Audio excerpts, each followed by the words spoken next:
বাংলাদেশ ক্রিকেটে যে কালচার কখনো দেখা যায়নি, তামিম ইকবাল বিসিবির সভাপতি হতে না হতেই দেখা যাচ্ছে সেসবের।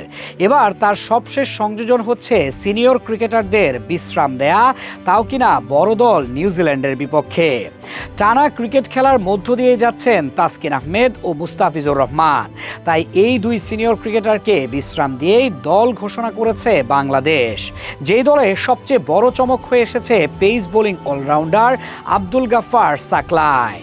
সাম্প্রতিক সময়ে ঘরোয়া টি-20 ক্রিকেটে ধারাবাহিক পারফরমেন্স দিয়ে নির্বাচকদের নজর কাড়ছিলেন সাকলাই।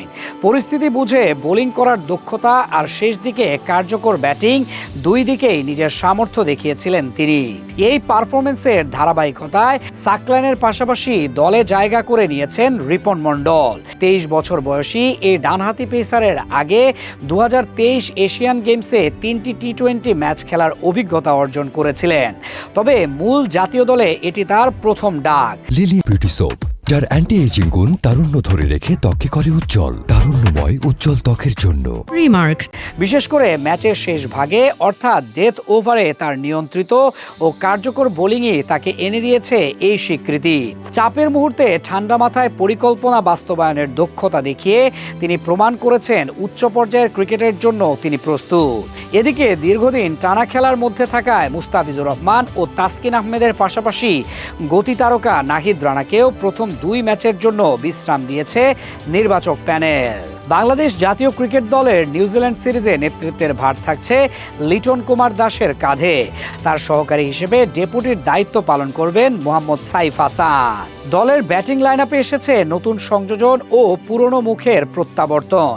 ওপেনিংয়ে আবার সুযোগ পেয়েছেন পারভেজ হোসেন এবং তানজিদ হাসান, যারা ইনিংসের শুরুতে দলকে মজবুত ভিত্তি দেওয়ার প্রত্যাশা জাগাচ্ছেন। অন্যদিকে স্পিন বিভাগে রাখা হয়েছে ভারসাম্য।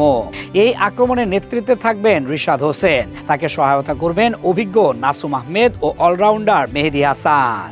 নিউজিল্যান্ডের বিপক্ষে বর্তমানে ওয়ানডে সিরিজ চললেও টি-20 ফরম্যাটে খেলা শুরু হবে 27 এপ্রিল বীরশ্রেষ্ঠ শহীদ flight lieutenant Motiur Rahman cricket স্টেডিয়ামে।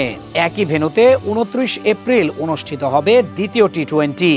এরপর দল দুটি ঢাকায় ফিরবে, যেখানে 2 মে শেরেবাংলা জাতীয় ক্রিকেট স্টেডিয়ামে গড়াবে সিরিজের শেষ ম্যাচ।